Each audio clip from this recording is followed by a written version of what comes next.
Yes, good morning. Do you see my presentation? We see your presentation. Go ahead. Perfect. So my name is Tanya Callahan. I'm the Vice President of Community Investment Policy and Advocacy at the Canadian Internet Registration Authority, or CIRA. So CIRA actually manages the .ca top level domain on behalf of all Canadians. Our organization operates one of the fastest growing country code top level domains, or CCTLDs in our lingo, as well as a high performance global DNS network. And we have one of the most advanced backend registry management solutions. And based on all of that technical expertise in managing the .ca registry, we've also developed new cybersecurity services, such as one that we call our CIRA DNS firewall, which protects Canadian enterprises and institutions from cyber attacks. But beyond all of that, CIRA is actually a member-based, mission-driven, not-for-profit. We have a goal to promote and enable the trusted internet for all Canadians. And as part of this, we reinvest millions of dollars each year into projects like our CIRA Internet Performance Test, into an annual $1.25 million granting program. And then the program that I'm going to talk to you about today, which is our CIRA Canadian Shield. So I'm speaking to you this morning from the capital of Canada, Ottawa. Morning for me, I guess, afternoon for many of you. Ottawa sits on top of something called the Canadian Shield. The Canadian Shield is this rock formation that contains some of the oldest rocks on the planet. Some parts formed about 300 million years after the Earth was formed. It's large, as you can see from the map on my slide. It's thick, strong. It protects the part of the country where it sits. And it's very much a well-known symbol of Canada.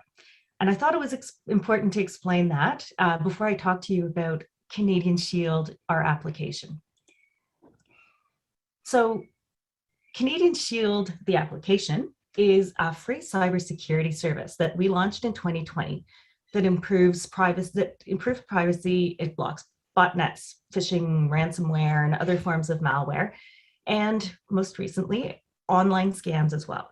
It's built by Canadians and currently exclusively for Canadian households. So in early October, we announced a partnership with ScamAdviser so that we could add that protection against fraudulent websites into our existing CIRA Canadian Shield. And this adds another layer of application that will safeguard Canadian families against online scams and fraudulent websites.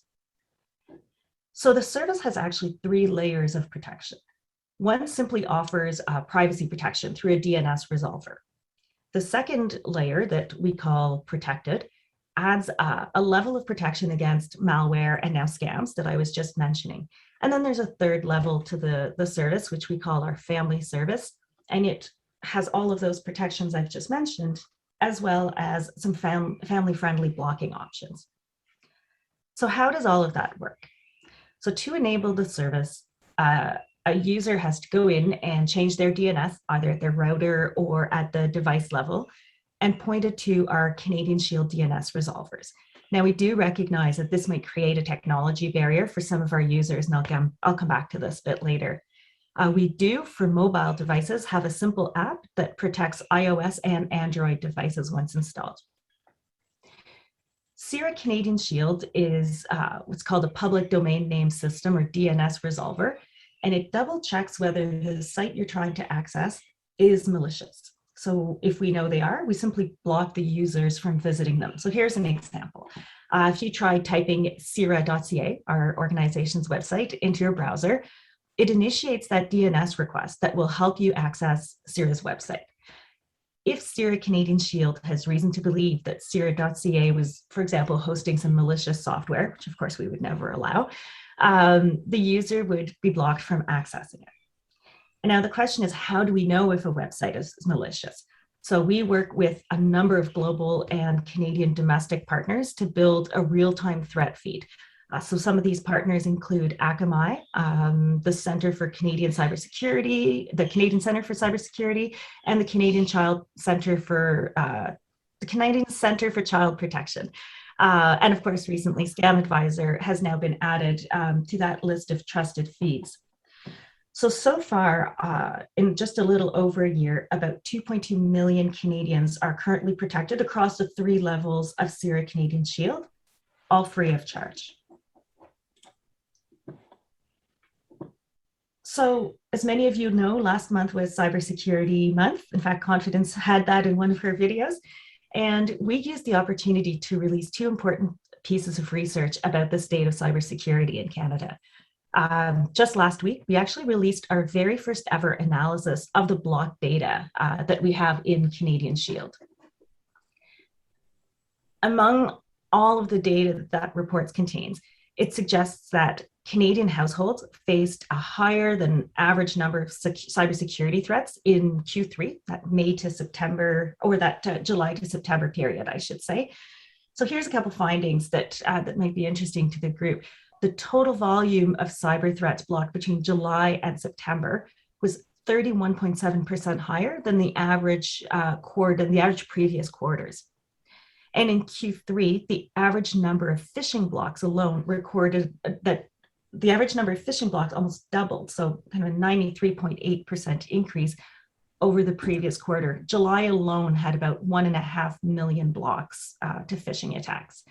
And so this matches the findings that we've been hearing in another report that we released in October. In that report, we analyzed public opinion polling of IT specialists in Canada, and we found that over a third of cybersecurity professionals believe that cyber attacks have been on the increase since the start of the pandemic.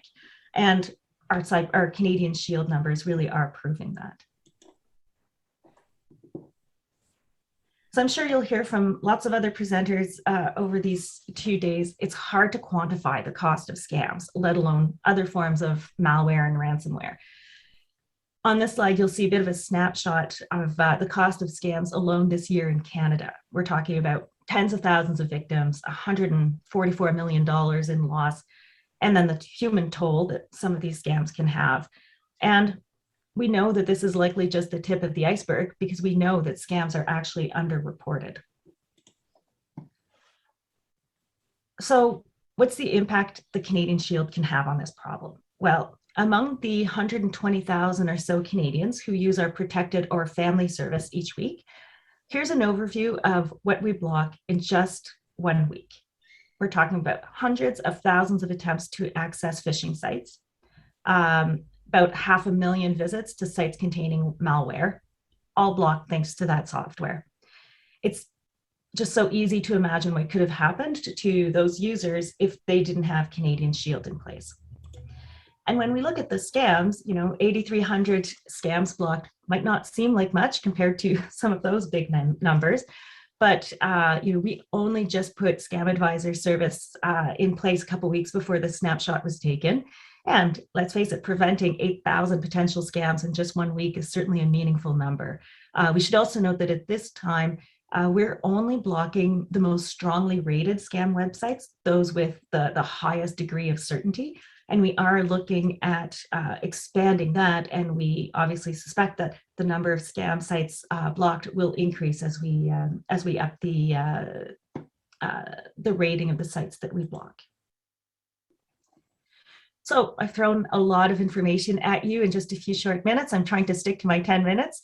So if you only remember one thing from this presentation, it should be that we at CIRA, this small little NGO in Canada, have created a compelling service that protects households from online scams, and it's free. It's free because we think it's critical to remove as many barriers as possible so that internet users can be protected from harm online. And that's actually why our focus in the next steps on Canadian Shield for us will be on bringing the nearly 2 million users who use our privacy service to switch over to our protected or our family level of service, and continue to add functionality that will make it as easy as possible for the average Canadian to protect themselves, removing some of those technology barriers to get on the service. So that's it for me. Under my 10 minutes, George. And if you do have any questions, I'll put my information in the chat. I'll stick around for a little bit and would be pleased to answer any questions you may have. Thank you very much, Tanya. And I'm very happy that we see the first results. I wasn't aware of those figures yet, and I'm sure that if we move the trust score a little bit higher, so from 1 to more, then we will probably block a lot more scammers. But thank you very much for your presentation. Please stay a while. There might be a few questions in the chat. Will do. Thank you very much.